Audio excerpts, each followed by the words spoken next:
Avec la prépublication d'un one-shot en 2 parties dans le magazine Shonen Sunday en 2011, Masasumi Kakizaki reprend la plume aujourd'hui pour étoffer les bases de Bestiarius et faire de son histoire une série à part entière.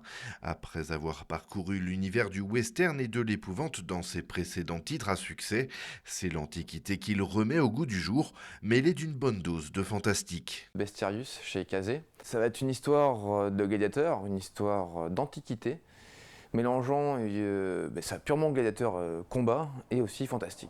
On suit différents personnages, 2 à la même époque, 2 avec des liens de parenté assez particuliers, 2 orphelins, et qui vont combattre en fait, leur demi-frère ou leur mère adoptive, qui peuvent être des minotaures ou des dragons, dans l'arène pour retrouver leur liberté. Considérés comme des combattants de classe inférieure, ces Bestari, autrefois destinés à combattre lions ou crocodiles au jeu du cirque de la Rome antique, vont devoir défier l'Empire pour assurer leur liberté. Au menu des noms célèbres d'opposants de Rome comme Hélène du cycle arthurien, mais aussi des créatures mythologiques comme le Minotaure du labyrinthe, ou encore des orques et d'autres monstres. Que ce soit les cyclopes, les manticores, les dragons, enfin voilà.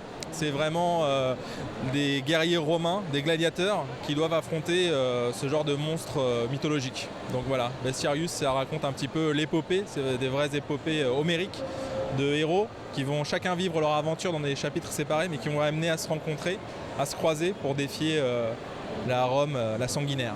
Avec du combat plein les yeux à chaque chapitre, les histoires s'enchaînent, s'entrecroisent, dénonçant l'implacable avancée des légions romaines dans ses conquêtes.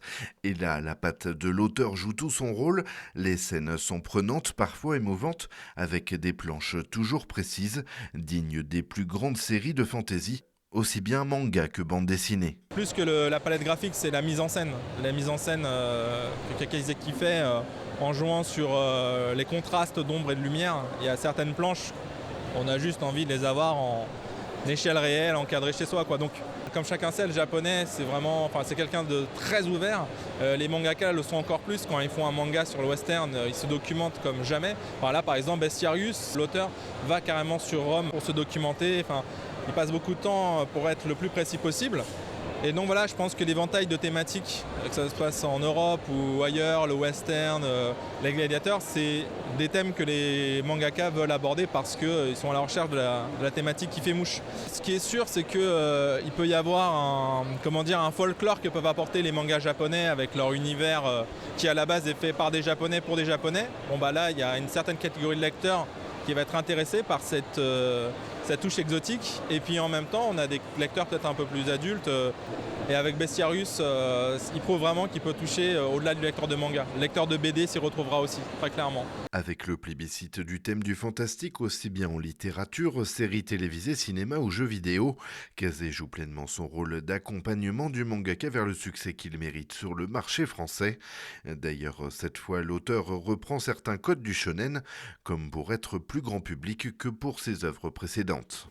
On n'est pas dans du seinen pur et dur. On va être sur un shonen qui, oui, va être sanglant, avec des créatures fantastiques, mais il ne faut pas s'attendre à lire un truc comme Green Blood ou Rainbow. On n'est pas du tout dans cet esprit-là. Moi, je m'attendais à un truc plus sombre, plus embarqué. Et son dessin, il l'a justement adapté au shonen. Il a un dessin plus angulaire, sur les personnages vont être plus typés manga shonen. Ça me plaît moins. Après, je trouve que le premier volume place beaucoup de choses. Le deuxième va placer aussi beaucoup de choses.